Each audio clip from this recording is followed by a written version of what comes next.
Welcome to my training video titled Correctional Officers, Life with Armor. I'm Carl Torsbins, former Deputy Warden, New Mexico and Arizona Department of Corrections. This video targets correctional officers that are working in a volatile environment and also how to handle and manage predatory non-compliant criminals housed within the metropolitan jails and large prisons or penitentiaries throughout the United States. Life inside the darkened corridors and artificial sunlight places is not without risk or danger of death. There are those that believe that entering such a dungeon-like setting resembles the old crusader days, where knights wore armor to protect themselves from injury or death, but also in many ways served the purpose to hide their true identities to avoid retaliation or harm to their families. Such conditions still exist within maximum custody prisons and metropolitan jails that serve as containment places for those evildoers that seek out the weak and destroy those that serve justice in any shape or form. Working in a hostile situation has many risks. Living a life without armor is reckless and ill-advised when you are assigned to these death chambers or dungeons of ill repute and snake-bit venomous individuals preying on any moving object or person to strike and harm them without cause and just heighten their social or predatory status among those that share the cell block or pods they live in. When assigned to work inside a detention unit, a behavioral modification or medication unit, and treatment programs, as well as death row, requires the wearing of armor to compensate for the serious injuries and other harmful acts sustained while doing this job. Body armor was designed to maintain and protect the officers from harm. It also serves the psychological purpose of exuding an air of intimidation and control designed to send a message that this is zero-tolerance violence zone and offenders will be dealt with accordingly. Wearing body armor is what warriors wear whenever on duty inside these corridors of darkness. Although some adorn themselves with such heavy armor, the purpose for such construction was to serve the need to prevent injury or death when walking the beat without a weapon, depending purely on physical and mental strength and personal vitality. You might say the armored suit provided a level of confidence that served much like a life support system. You are relatively free of movement, and it upgrades your personal safety to a higher degree while allowing you to move around to do your job.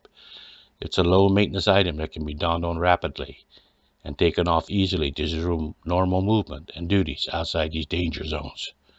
Although partially encased and protected, it gives the officer a level of protection that allows no skin to be burned, no flesh to be cut, and no projectiles to enter. It is an effective way to cope with the situation inside these darkened chambers. With helmet and goggles donned, the vest is somewhat claustrophobic, but it serves the purpose well to protect you while engaged with dangerous and violent offenders. Not comfortable to wear in 110+ degree temperatures, they do not breathe as easy as you sweat off about 10 pounds in an 8-hour day. Being dependent upon this armor, there are times when they are left off and making the officer vulnerable to predatory beings looking to harm or kill someone. Stab vests and armored suits are designed to be intimidating and fearsome. Donned with black helmets and shield, the officer is a high-profile individual that embellishes the look for the Darth Vader era and coming in from the dark side. Underneath the helmet, some wear a balaclava that hides their identity, like a ninja fighter, but serves the purpose to protect them from personal retaliation or attacks on or off duty. Thus, the neck, face, and eyes are protected as a precautionary measure to be injured in the line of duty by those caged individuals that serve the only purpose of harming others while incarcerated. The vest is padded and designed with ribbed material to deflect potential energy blows onto the body and thicker parts of the upper torso. It serves as a protective skin layer to avoid penetration of needles or other sharpened instruments, projectiles, or biohazard liquids thrown to inflict a communicable disease or virus such as hepatitis, HIV, AIDS, and many other forms of diseases that fester inside these joints. They're machine washable. They're designed and assigned to individuals that risk their lives daily while walking some of the toughest beats inside of a jail or penitentiary. In some cases, officers wear respirators and other breathing devices to cope with smoke, chemical agents, or hazardous vapors or gases. Combined with the helmet, the armored vest, and other protective gear, the officer is encased in a partially protective layer that gives the appearance of a dark knight ready to engage in battle. This interface makes them less vulnerable to harm and keeps them focused on the task: remove, extricate, or restrain violent, non-compliant offenders from their cells, their housing areas, or other chosen stage for battle with those who have chosen to enforce the laws and institutional rules and regulations. Sometimes the breathing is labored under certain conditions, including heat.